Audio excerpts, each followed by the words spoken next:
Hello guys and welcome to this video. In this video I'm going to be discussing how to lane as Nilah BRAUM against EZREAL PYKE. So what are we waiting for? Let's get to it. First things we need to discuss is enemy bot lane's game plan. So their game plan is to look for their hooks and make sure that they hook Nilah instead of BRAUM, because if they hook BRAUM, the BRAUM can just Q them and then I can just follow the Q up and look for a kill. Another really important thing to take into consideration is EZREAL having his E dash. So right now let's talk about EZREAL's kits. His Q is just a missile that counts as auto attack, so of course you can dodge it with your W.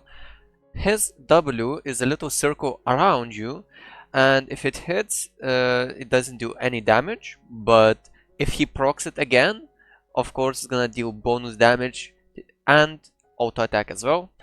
Of course you can deny that by using your W, but if he W's and E's, then the W will still go through. It won't go through if he W's you and you W and then he Q's or auto attacks. His E is quite long cooldown, not like your E's. Of course your E's stacks are like 24 seconds, right? But the thing is, you have two dashes and he only has one, right? So his E cooldown is pretty long early game, so you can abuse that quite a bit.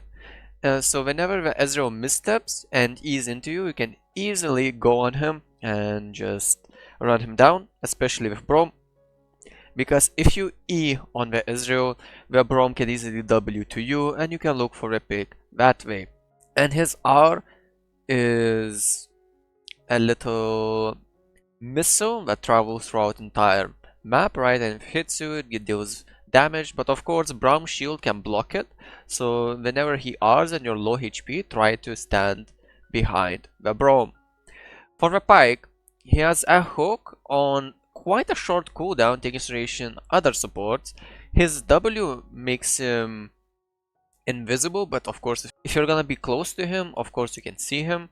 His E is a little dash forward and it leaves a trail behind him which stuns enemies, and his R is an execute, and if he executes with a R, automatically he gives bonus gold to the enemy team. Also, PYKE passive, of course, is gonna let him heal back up if he's out of vision, and EZREAL passive gives him bonus attack speed. So whenever EZREAL uses his Q, it gives him one of his stacks, right? So automatically you don't want to fight him when he has max stacks, because then he has a lot of bonus auto attack speed and it's gonna become quite awkward unless you get a good pick with a BRAUM. Another thing that we should be discussing is enemy support cooldown threats and your support cooldown threats. So with BRAUM you can look for all-ins whenever he hits a Q, right? With the PYKE you just look for a hook into E stun, right? And then of course EZREAL can follow that up.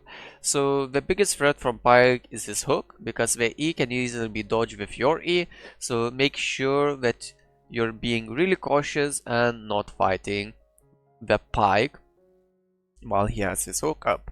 Of course, as Nilah, you can actually cancel his hooks, so if you're really good at timing the hook timers and you cancel them, right, you are not afraid of PYKE whatsoever, right? Of course you need to cancel it perfectly, because if you mistime it, he's still gonna hook you and you're gonna be one dash down, so be cautious while dodging his hook with your E, right? So whenever he just throws Q, you need to time, so if a hook hits you, you're still ending up at the direction that you're dashing to. So it's a really good thing to practice, and I would highly recommend, because it's gonna work on Blitz hook, Nautilus hook, Poppy R, Talia W. Like, it works on so many CC abilities in the game. So let's discuss support game plan and how we can enable our support. Because we have a BRAUM support, we need to make sure that the wave is pretty close to our turret, because we want to keep the wave close to our turret so we can actually run down the enemies. Also, enemy team support goal is to actually hook you and then run you down, right? So if you're gonna be keeping the wave close to your turret, even if he hooks you, you can easily escape him, right? And you won't take as much damage and they won't be able to commit on you. Also, you're gonna be quite safe if you're healthy under your turret because the jungler can't gank you. Automatically, you're just free farming and scaling for a late game, and we know how well Nilah scales. So, what summoner spells you should be taking against this matchup? Of course, cleanse is always a great option, right? Because you can cleanse the Pyke stun and then you can dash away from it if you get caught, right? If you don't cancel the Pyke's hook properly, right? Also, a lot of Ezreal players take exhaust against you, so against Ezreal specific, cleanse would be really, really good. Should you leash your jungler? I would recommend not leashing your jungler because you want to get prior with a BRAUM, right? And you're both melee, so it's gonna be quite difficult to do if you're gonna be leashing the jungler. Of course, it depends on each game, but sometimes junglers are just being really stubborn and we still want to start bot side, and then you have to leash even through that your lane gonna be really bad, or you just ignore your jungler and never see him in your lane again. So it's personal choice, to be honest, but for higher success rate, I would recommend just letting the jungler know in the champ select that you're not gonna be able to leash, and then you're gonna be fine, right? Because you already let him know before the game even started that you're unable to leash, and explain to him that you're two melees against a range melee support, and it's gonna be quite difficult for you to actually play the game. How to play level 1? So at level 1 you want to make sure that you're getting level 2 advantage first. Of course, if you're gonna be leashing your jungler, that's pretty pretty difficult to do, but the thing is, if you're not leashing the enemy jungler and enemy leashes the ally jungler, right, automatically it's gonna be pretty easy for you to get level 2 advantage. And after you get level 2 advantage, you can play really aggressive because you're not afraid of level 1 Ezreal Pyke, and then you can start snowballing the game afterwards. You can go for deep vision at the second wave, right? So right now let's discuss what you should do at level 2. Should you all in them? Should you go for a ward? What's your game plan at level 2? Your game plan at level 2 is to make sure that you crush the second wave in, or if a wave is bouncing to you and you were leashing, then let the wave slow push to you and freeze under your turret. But if you have prior in lane, make sure that you shove in the wave and then you go for a deep vision ward in between the blue buff and the red buff of enemy team. And if you're on the other side, make sure that you go for a deep vision on enemy Krugs, because it's gonna give an idea where the enemy jungler is pathing to. Should you all in them at level 3? Yes, you should definitely look for all-in opportunities at level 3 and don't look for all-in opportunities at level 2, because your W is a really powerful spell, and especially against Pyke Ezreal, your W gonna give so much value because Pyke takes Halo Blades and he auto attacks you 3 times really quickly because of it, and it's gonna be really useful if you get hooked to instantly W, so he's unable to actually auto attack you and he's not able to poke you down a lot even through that you got hooked. So then you should be looking for all-ins. In this lane, whenever you have item advantage, you want to look for all-in. If you have level advantage, look for all-in.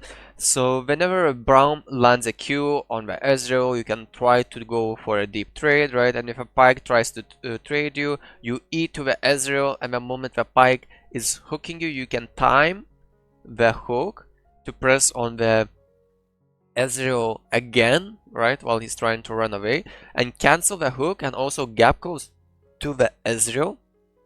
That way you're literally dodging the hook, at the same time you're gap closing the Ezreal, and it's gonna be a free kill just like that, because you're gonna auto attack more, the BRAUM's passive gonna be proccing, and then you get a free kill. Also, you're really strong at level 6, so if your lane is going even, and because of a Nilah's passive, you're getting bonus XP, and you're gonna be hitting level 6 first. So at level 6, make sure that the wave is close to your turret, and make sure that you're all in at level 6, because you have a lot of space to work with, and automatically it's gonna be quite easy to look for all-in opportunity. Recall timings. When you should be recalling. So against EZREAL PYKE, when you should be recalling. Of course, it's not a poke lane, so recall timing is gonna be a bit easier to manage because each time you shove a wave and the next wave is cannon wave, you can easily look for a recall. If you get a really good all-in opportunity and the wave is still bouncing back to you, you thin out the wave, make sure that the wave still pushes back to you, and then you can look for a reset as well. And if the lane is pushing back to you and you just came back to the base, right, and they just reset it, you can just freeze and keep the wave here, right? Wave management throughout the laning phase. So how you should be managing your wave: you need to make sure that the wave is close to your turret, because you don't want PYKE to actually be close to his turret and then hooking you in, and then Ezreal can easily follow up and then they can run you down. Also, you're gonna be quite vulnerable to enemy jungle ganks. So to avoid all of that, because you're playing against a hook support, you need to make sure that the wave is really close to your turret. The most ideal zone would be zone 3, and at that point just keep the wave there and you're gonna have a really great time, because the enemy is not gonna be able to actually all-in you at any point. You can just keep the wave under your turret for a long time, just thin out the wave, because PYKE can't contest you that much, right? Even if he tries to hook you, just E away and you're fine, right? So just keep the wave close to your turret and you're gonna be in ideal scenario. So that's about it for this video. Feel free to leave a comment below with your suggestions. Do you like this series? What would you recommend to discuss more? Because right now I read a really great comment from Ozymandias, who gave me suggestions to add more about the champion matchups, right? Abilities rundowns, and make sure that I'm discussing a little bit more against the matchup specifics than the laning phase. So thank you so much, Ozymandias. I truly appreciate your feedback. I will put the comment here on the screen so you can see it. It's a really long comment and I truly appreciate his time for actually writing it down. So thank you again, and that's about it for this video. So of course, leave a comment below with your own suggestions so I can feature them in the future videos, and that will benefit all of us. So that's about it for this video. Feel free to leave a like, subscribe, and have a nice rest of your day.